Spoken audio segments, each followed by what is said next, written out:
কিসের অপারেশন? মাদক বিরোধী অভিযান। আপনারা এত রাত্রে?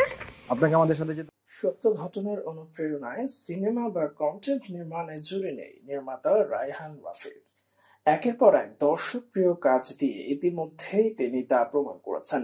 সত্য ঘটনার ছায়া অবলম্বনে এবার তিনি নিয়ে আসছেন আমলনামা। গত 28 ফেব্রুয়ারি বিকেলে ওটিটি প্ল্যাটফর্ম চরকির ফেসবুক পেজে প্রকাশ পায় আমলনামার ফোটেজড বা পূর্বাভাস ভিডিও, যার ক্যাপশনে লেখা, অবিচার যখন হয়ে উঠেছিল বিচারের মাপকাঠি। এই শহরের কিছু মানুষ এবং তাদের অভিব্যক্তি দিয়ে সাজানো হচ্ছে সিনেমাটির ফোরটেস্ট।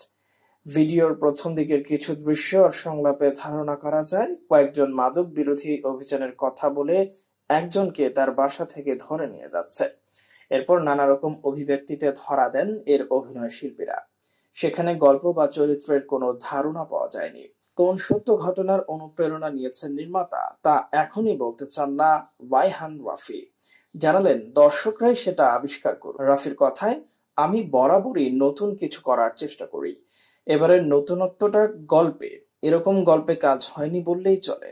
কাহিনী শেষ না হওয়া পর্যন্ত দর্শকরা একটা থ্রিলের মধ্যে থাকবেন এবং ছবিটি দেখতে বসে আপনি বারবার কান্না করবেন। গল্পের পাশাপাশি অভিনয় শিল্পী নির্বাচনেও চমক রেখেছেন রাফি। আমলনামার মধ্য দিয়ে অনেকদিন পর ওটিটিতে দেখা যাবে জনপ্রিয় অভিনেতা জাহিদ হাসানকে। শুধু তাই নয়, কবি, গীতিকার, নির্মাতা কামরুজ্জামান কাবু আছেন এই সিনেমায়। গাজী রাকায়েতকে এখানে পাওয়া যাবে নতুন অবতারে।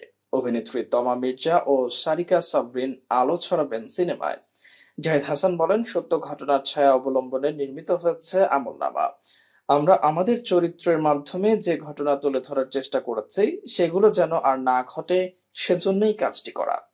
ওয়েব ফিল্মটির নামটাও গল্পের সঙ্গে প্রাসঙ্গিক। মানুষ যেন জীবনে চলার পথে সাবধান থাকে, কি করব আর কি করব না সেটা যেন চিন্তা করে। আমলনামা বিভিন্ন চরিত্রে আরো অভিনয় করেছেন গীতাশ্রী চৌধুরী, হাসানাত রিপন, জান্নাতুল মাওয়া ঝিলিক, ইনায়া আরজা সহ অনেকেই। এর চিত্রনাট্য করেছেন রায়হান রাফি ও এস এম নজরুল ইসলাম।